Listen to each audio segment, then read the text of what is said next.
Hi there, my name is Ron Rogers, and I'm going to talk about checking out fellow pilots on the aircraft. And this one is titled, Hey Captain, I Warned You. Now, I'd been a line check airman, I'd been captain for 25 years, line check airman for I think close to 15 years. As captain, I flew the 737, the 727, the Airbus, and the 777. And although I started out on the 737, I'd come out of the Air Force and I did not want to instruct. I had my fill of instructing. I had spent a lot of time as an instructor in the Air Force, and I just wanted to fly. I didn't want to do that. But I had a friend of mine who convinced me that no, this is different. You want to do this. This is good. It's rewarding, and you got the background, so you should do this. So I said, okay, what the heck, I'll do it. So, like I said, I was first line check airman on the 727, and I checked out a very good friend of mine on the 727. And you may be wondering, well, isn't that inbreeding, and stuff like that? And there's a professionalism here. I, as a pilot, know when I screw up, and it's more embarrassing to me than the check pilot because, first of all, I know I screwed up.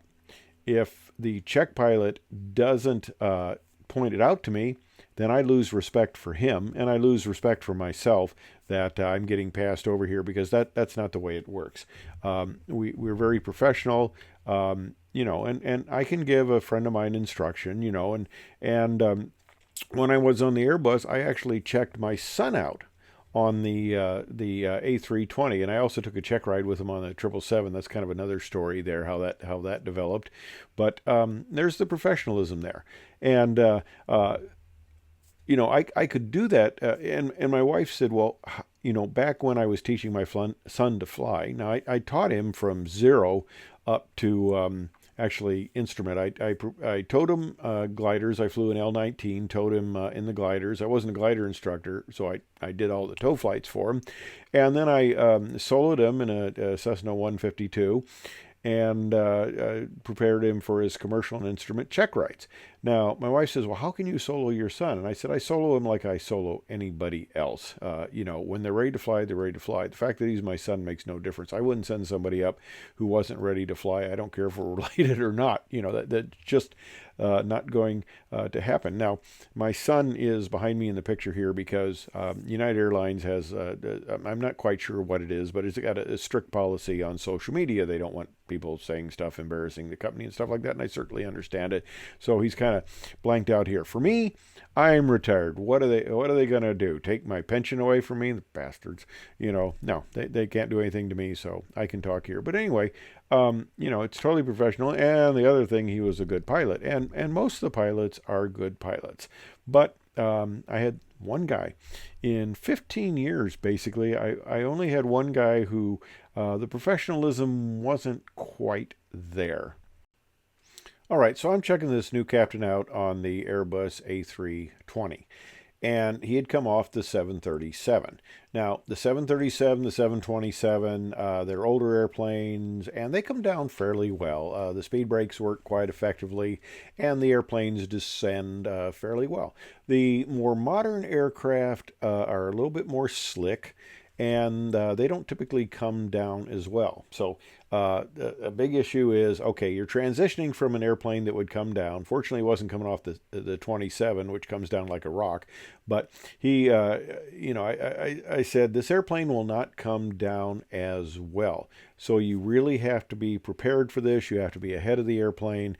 And part of this, the checkout, the OE, we're going to go into Los Angeles, and it has an approach that can really cascade downhill on you. So you're going to have to be ahead of it. So we'd flown a couple of legs already. I fly the first leg on any initial operating experience to demonstrate basically how the airplane flies and instruct. And then he picks it up, and he had flown several legs, so he should be getting used to how this whole thing works and how the airplane flies and how it comes down and stuff like that. So ready for him to take something that's just going to be a little more challenging for him. All right, so this leg of the trip, we're coming out of Chicago O'Hare and we're going to Los Angeles. And typically on that routing, they bring you into the south runway, which is and the south runway, which is 25 left, and the north people they'll bring into the north complex or at times the 25 right there. So you got a lot of people coming in, a lot of parallel approaches, and so we're coming in to 25 left. Now we've got this nice little arrival here, and things are different now with the VNAV. The airplane will very nicely fly it. For the most part, you have to adjust the drag, but we had to set all these altitudes in, and it was kind of a hand flying thing. And I gave him a what I considered at least a very thorough briefing on. I said, okay, this isn't a 737; it's a slick aircraft. You're going to have to really work to make all these altitude restrictions, because what's going to happen is you're going to have a tendency to get high on this if you're not on top of it. And I briefed him on that. We got to set these up, we got to keep on top of it and all this stuff. Well, okay, we're going to fly the approach, we're coming in. I said, hey, but he gets high. And the thing about this is it gets kind of worse. The descent gradient seems like it at least tends to steepen up. But if you're behind, you're getting high, and you tend to get higher and higher. And so you're getting to this position where you have to dive for the fixes. And there came a point where I kind of intervened and said, hey, get the speed brakes out, get this thing slowed down. Let's get some, we even get the gear here early because we need some drag to get down, or you're going to have to go missed approach because you're not going to make it. Well, it was kind of upsetting for him. He was behind the aircraft. He was realizing he was behind the aircraft, and we land on 25 left there. And where the blue circle is generally the spot where we exited, and where the yellow arrow is where our gates were. And it gets real busy here. It's a crew of two, and we have to coordinate with ramp and stuff like that. We're on ground control frequency and stuff like that. But typically, you exit the runway, and of course, you don't cross another runway unless you have clearance. And there's another aircraft coming in on final, and we're told to hold short. Okay, well, he's coming up, and he is not stopping. He's not slowing down. We're going to go right through the runway, and it's like, holy defecation here. I have to get on the brakes, and I have to stop the aircraft. And I said, what the hell are you doing? And he said, man, I am so far behind the aircraft. I was going to taxi right across that runway. Okay, well, we get to the gate, and we have I said, we'll leave the door shut. Normally we get out, we say goodbye to all the passengers. I said, leave the door shut. We're going to have a little come to Jesus moment here.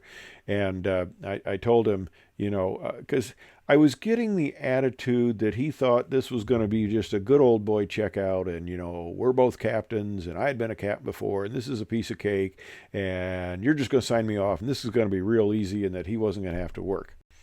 Now, not everybody has to be a Chuck Yeager. Okay, I had the privilege of briefly working for General Yeager when he was out at Edwards for a little bit. He had set in for General Stafford when General Stafford went on vacation. He'd set in, I'd give him the daily briefing on what was going on. Now, I didn't consider myself a hard posterior, a hard donkey sort of thing. Although I came across this old picture, and I do look like quite a severe stud there. But no, I'm reasonably easygoing. But the thing is, I have this rule, and I told him I have this rule. I said, if I can't put my family on the airplane, and that's me on one of my last trips out to Maui there. I think it was my last trip to Maui before I came back home, and that's some of my family members there. And I told him, basically, if I can't put my family on your aircraft, you're not getting signed off. And that's all there is to it. Okay, well, it had an effect on him, and he was much more serious. The rest of the flight went very well. He realized this was not going to be just a pencil whip thing where I just signed him off. He was going to have to perform. So, okay, he did well enough. He was adequate. He finally got his act together, and I signed him off. And I happened to mention my wife. I said, "Hey, I had this interesting this last checkout." I said the guy I had to really read him kind of the riot act there because he was thinking this was just going to be a piece of cake in that. And okay, fine. Well, we're going out on a trip somewhere, my wife and I, and we're in the terminal area there, and we happened to see each other. The guy I had just checked out, who had we had the religious moment in the cockpit there. And he says, "Hi, Ron, how you doing?" I said, "I'm doing great. How you doing? How are the trips going?" "Oh, just going great and loving the airplane," stuff like that. And my wife didn't think too much about that because that happens. Some people actually like me, yes. So that happened, and I turned to her and I said, "Remember that guy that I told you about?" And she looked at me and says, "He's the guy?" And I go, "Yeah." And she says, "He talks to you and he likes you?" And I said, "Yeah, we got along fine." I said he realized what was going to happen, what the reality was, and once he did, everything was fine. And so she thought that was kind of funny. Anyway, I hope you enjoyed that little story there. Thanks for watching. Take care.